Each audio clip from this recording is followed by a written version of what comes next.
जमीयत के अध्यक्ष महमूद मदनी ने देश के माहौल का जिक्र किया तो उनके बयान को लेकर बीजेपी और हिंदू संगठनों ने निशाना साधा है।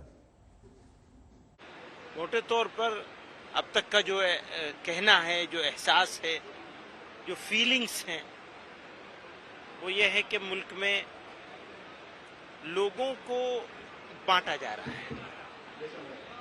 तो ये बांटे जाने का जो प्रोसेस है वो देश हित में नहीं समझते हम। हमारे देश हित में ये बात है कि जोड़ा जाए, हम उसी की कोशिश कर रहे हैं। कितना कामयाब होंगे हमें नहीं मालूम। मुस्लिम को टारगेट किया गया होता तो हम सबके साथ, सबका विकास, सबके लिए काम नहीं कर रहे होते। लेकिन सांस्कृतिक दृष्टि से जो हमारे मंदिर थे तोड़ करके मस्जिद बनाई गई थी, उनका खुदा तो धरती पर नहीं आता ना।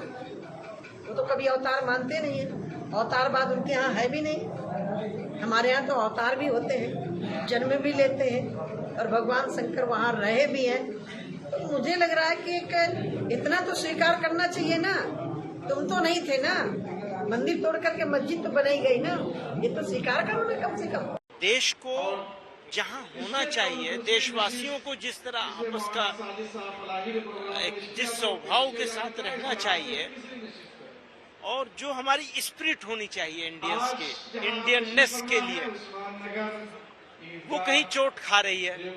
हम कहते हैं हम जीतेंगे, वो कहते हैं मैं जीतूंगा। तो मैं को हम बनाना है बस मिलजुल करके। सब मजहब के मानने वाले, धर्मों के मानने वाले, जातियों से ताल्लुक रखने वाले इकट्ठे होंगे।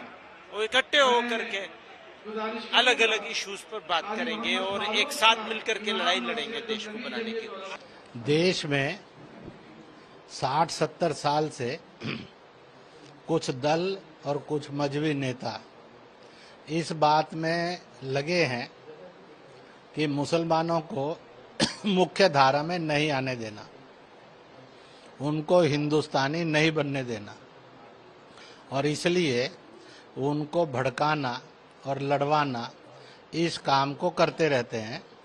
इसी का मॉडल जमायत का सम्मेलन भी था। दूसरी बात जो बहुत साफ है वो ये है, जो विदेशी हैं और आक्रांता हैं और अत्याचारी हैं, उनके साथ जोड़ना अपने आप को, ये ना हिंदुस्तानी होना है, ना ये हिंदुस्तानियत है, ना ही ये सच्चाई से इस्लाम का रास्ता है।